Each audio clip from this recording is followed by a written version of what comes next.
नमस्कार, आप सभी का मेरे इस चैनल रोचक कथाएं में पुनः स्वागत है। आज मैं आपको विक्रम बेताल की एक और रोचक कहानी सबसे बड़ा बलिदान बताने जा रहा हूं। तो देर नहीं करते शुरू करते हैं आज की कहानी। राजा विक्रमादित्य बेताल के इस खेल से थकने लगे थे, पर वे अपने वायदे के पक्के थे। उन्होंने फिर से पीपल के पेड़ पर से बेताल को उतारकर कंधे पर डाला और चलने लगे। बेताल को बहुत मजा आ रहा था। उसने पूछा, आप कब तक ऐसा करना चाहते हैं? राजा ने कहा, यह तो तुम पर निर्भर है। बेताल ने हंसकर कहा, ठीक है, मैं अपनी कहानी शुरू करता हूँ। बहुत पहले महाबलीपुर नामक शहर में चंद्रपति नामक एक धनी व्यापारी रहता था। उसकी मधुमाला नाम की एक सुंदर कन्या थी। एक बार किसी सामाजिक कार्यक्रम में मधुमाला की मुलाकात आदित्य नामक एक खूबसूरत जवान युवक से हो गई। दोनों एक दूसरे से बहुत अधिक प्रभावित हुए और परस्पर प्रेम करने लग गए। उनका प्रेम बढ़ते बढ़ते इतना बढ़ गया कि आदित्य ने मधुमाला से विवाह करने का निश्चय किया। आदित्य मधुमाला के पिता के पास उनकी अनुमति और आशीर्वाद लेने गया, पर चंद्रपति ने सर्वज्योति नामक किसी धनी सौदागर के साथ पहले ही अपनी पुत्री का विवाह निश्चित कर रखा था। आदित्य यह जानकर बहुत दुखी हो गया। उसका दिल टूट गया। वह मधुमाला की याद में दुखी रहने लगा। एक दिन उसने मधुमाला को भूल जाने का निर्णय लिया, पर मधुमाला उसके प्रेम को भुला नहीं पा रही थी। न चाहते हुए भी उसे परिवार की खुशी के लिए सर्वज्योति से विवाह करना पड़ा। विवाह के पहले ही दिन मधुमाला ने आदित्य को एक पत्र लिखा कि वह उसके बिना नहीं रह सकती। विवाह के तुरंत बाद वह सब छोड़कर उसके पास आ जाएगी और फिर दोनों साथ रहेंगे।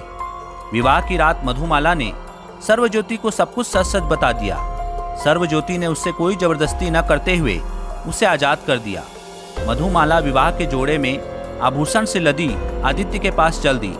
रास्ते में उसे एक चोर मिला जो सारे आभूषण लेना चाहता था। मधुमाला ने आग्रह किया, मैं अपने प्रेमी के पास जाने की जल्दी में हूँ, उससे मिलने के बाद मैं तुम्हें सारे आभूषण दे दूंगी। चोर को विश्वास तो नहीं हुआ, फिर भी उसने मधुमाला को जाने दिया। मधुमाला ने आदित्य के घर पहुंचकर दरवाजा खटखटाया। आदित्य बाहर निकला और उसे देखकर अचंभित रह गया। वह नाराज होता हुआ बोला, तुम अब एक विवाहित स्त्री हो, तुम्हें अपने पति के साथ होना चाहिए था। मैं किसी दूसरे की पत्नी के साथ नहीं रह सकता। तुम वापस जाओ, यहाँ तुम्हारी कोई जगह नहीं है। यह कहकर उसने दरवाजा बंद कर लिया। मधुमाला बहुत रोई, पर भारी मन से उसे वापस लौटना पड़ा। रास्ते में फिर उसे चोर मिला। उसे देखते ही मधुमाला ने रोते रोते अपने आभूषण उतारने शुरू कर दिए। चोर ने उसे रोता हुआ देख पूछा, तुम रो रही हो? मधुमाला ने उसे अपनी कहानी सुना दी। चोर बहुत दुखी हुआ और उसे सुरक्षित उसके घर पहुंचा दिया। सर्वज्योति उसे वापस आया देख नाराज होते हुए बोला, तुम पराया आदमी के लिए घर छोड़कर चली गई थी। अब मैं तुम पर विश्वास नहीं कर सकता, मुझे क्षमा करो। अब मैं तुम्हें पत्नी के रूप में स्वीकार नहीं कर सकता। तुम जा सकती हो। मधुमाला पर मानो दुखों का पहाड़ टूट पड़ा। अब वह कहाँ जाती? शर्मिंदगी के कारण मधुमाला ने नदी में डूबकर अपनी जान दे दी। बेताल ने थोड़ा रुककर राजा से पूछा, राजन, आपके विचार में सबसे बड़ा बलिदान किसका था? राजा ने कहा, बलिदान वह होता है जो स्वार्थ रहित तथा स्वेच्छा से किया जाता है। आदित्य ने मधुमाला का प्रेम ठुकराया, पर किसी कारण से मधुमाला किसी दूसरे की पत्नी थी और वह किसी दूसरे की पत्नी के साथ नहीं रह सकता था। सर्वज्योति ने मधुमाला को जाने तो दिया, पर वापस नहीं ले सकता था, क्योंकि उसे उस पर विश्वास नहीं था। मधुमाला ने शर्मिंदगी के कारण अपनी जान दे दी। इन सभी को बलिदान नहीं कहा जा सकता है। बलिदान तो चोर ने दिया। चोरी करके वह अपनी जीविका चलाता है। उसे मधुमाला पर दया आई और उसने उसके आभूषण को नहीं लिया।